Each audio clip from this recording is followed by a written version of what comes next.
आई लग्नात आहे. हां, कशासाठी? डाळभाजी खायसाठी. बापरे, डाळभाजी खायसाठी पोराला लग्नात जायचं आहे. बघा मंडळी, माझ्या लेकराला डाळभाजी खायसाठी लग्नात जायचं आहे. नमस्कार मंडळी, आपल्या सर्वांच्या आई माझी लाडाची या माझ्या यूट्यूब चॅनलवर स्वागत आहे. जर तुम्ही माझ्या या चॅनलवर नवीन असाल तर माझ्या चॅनलला लाईक, शेअर, सबस्क्राईब करायला विसरू नका. आणि हो, बेल आयकनही नक्की दाबा आणि कमेंट करायला तर नक्कीच विसरू नका. उन्हाळ्याचं सीझन आहे. उन्हाळ्याचं सीझन म्हटलं की सगळीकडे लग्नाची लगबग असते, हो की नाही? आणि लग्न म्हटलं की लग्नातील काही स्पेशल पदार्थ जसं की मठ्ठा असो किंवा डाळभाजी असो. डाळभाजी तशी तर आजकाल जास्त लोक बनवत नाही, कारण की जास्तीत जास्त लोक आजकाल पनीर यासारख्या फॅन्सी भाज्याच्या मागे लागले. तरी पण डाळभाजीची चव ही काही निराळीच असते. आणि डाळभाजी लग्नातल्या एका तरी फंक्शनमध्ये बनते आणि ती स्वादिष्टही खूप लागते. तीच लग्नाच्या पंक्तीतली डाळभाजी आज आपण इथे बनवणार आहोत, अगदी साध्या सोप्या पद्धतीने. अगदी तुम्ही बोटं चाखून खाल अशी. चला तर मंडळी, बनवूया आपण डाळभाजी. त्यासाठी इथे मी काय केलेलं आहे, मस्त पालक घेतलेली आहे. त्याला स्वच्छ 2-3 पाण्याने धुवून घेतलेली आहे आणि त्याला बारीक बारीक चिरून घेतलेली आहे. त्याआधी मी काय केलं होतं, तुरीची डाळ घेतली, मुगाची डाळ घेतली आणि हो, त्यात तुम्ही ना थोडी चण्याची डाळही टाका. ते स्वच्छ धुवून घ्या. पालकला व्यवस्थित बारीक बारीक कापून घ्यायची, अगदी या प्रकारे.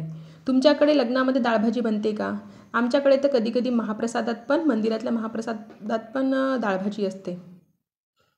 आणि लग्नात तर एखाद्या फंक्शनमध्ये असते म्हणजे असतेच. आणि घेतलेले आहेत 2 टोमॅटो, त्याला व्यवस्थित बारीक कापून घ्यायचं. डाळभाजी बनवायला अगदी सोपी आणि खायला तेवढीच चविष्ट लागते. आणि हो, पौष्टिक तर ती आहेच, कारण की त्यामध्ये असते पालक, हो की नाही? आणि अगदी कमी मसाल्यात बनते, त्यामुळे तर ती आणखीनच पौष्टिक बनते. टोमॅटो मी इथे चिरून घेतलेले आहे बारीक बारीक.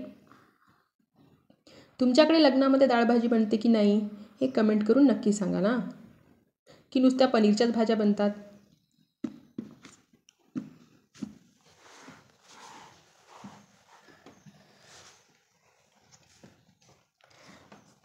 बघा, इथे मी कुकरमध्ये टाकलेली आहे डाळ, त्यामध्ये टाकलेली आहे पालक आणि टाकलेले आहे टोमॅटो.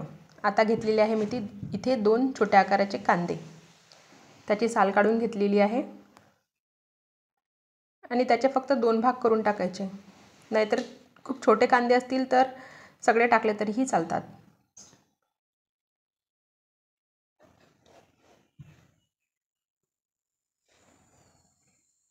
बघा, अगदी या प्रकारे.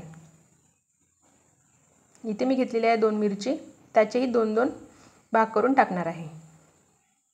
जर तुम्हाला वाटलं तर तुम्ही बारीक चिरूनही टाकू शकता.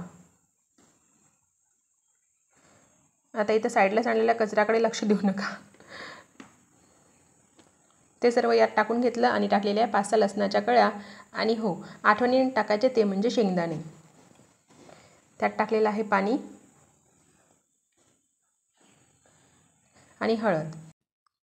डाळ व्यवस्थित शिजवून घेतली आणि आता मी इकडे ठेवलेली आहे कढईमध्ये टाकलेलं आहे तेल आणि त्यामध्ये जिरं मोहरीची फोडणी द्यायची. बघा, आपली डाळ किती व्यवस्थित शिजलेली आहे. त्याला व्यवस्थित डाळ घोटणीने घोटून घ्यायचं.